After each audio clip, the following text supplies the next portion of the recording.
quickly go through the books on the long list. The short list will be announced in 2 weeks. First, it's Mike Barnes' A New Day Yesterday. Some people think it's about prog, but it's a lot more than that. And it ends up by saying that prog is not the greatest music ever, but that punk was the best thing in destroying prog. Then you have Peter Phoenix's book, Broken Greek, which you've heard Pete speak about for the last half hour. Skin's autobiography, It Takes Blood and Guts, which is out in paperback in a couple of weeks. Annie Nightingale, looking back at her rather lengthy career.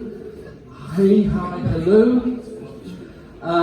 Mark Lanigan's book about his drug addiction and everything else, Sing Backwards and Weeps. David Hepworth's great book on the British bands invading America, Overpaid, Oversexed and Over There. Cheryl Garrett's book on the rave scene, Adventures in Wonderland. It's quite remarkable because it shows you how big the rave scene actually was. And there's a great little scene where she flies up to the Shetland Islands and finds a really thriving rave scene there.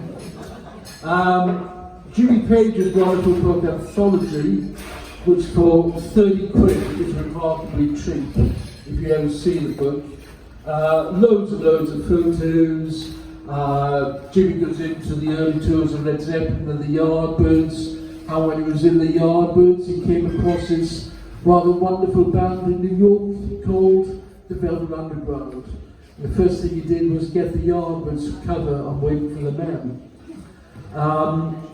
Maria Goldner's wonderful book on Ornette Coleman was probably, he's in the top 2 or 3 jazz musicians of all time.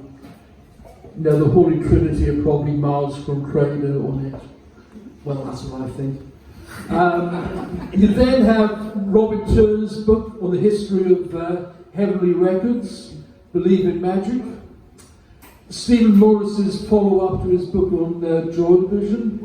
He now covers the New Order years, and that little whoop came from his agent.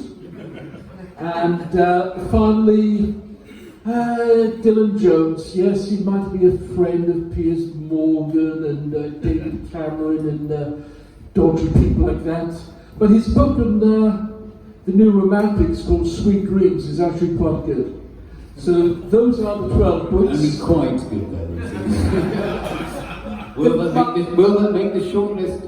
There might be a slight political bias there.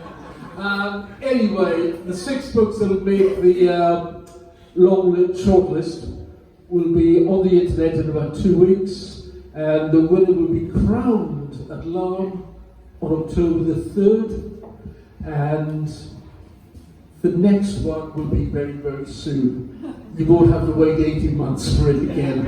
So thank you all for coming, and think of those people who are too scared of catching COVID to turn up tonight. Okay, thanks a lot, bye.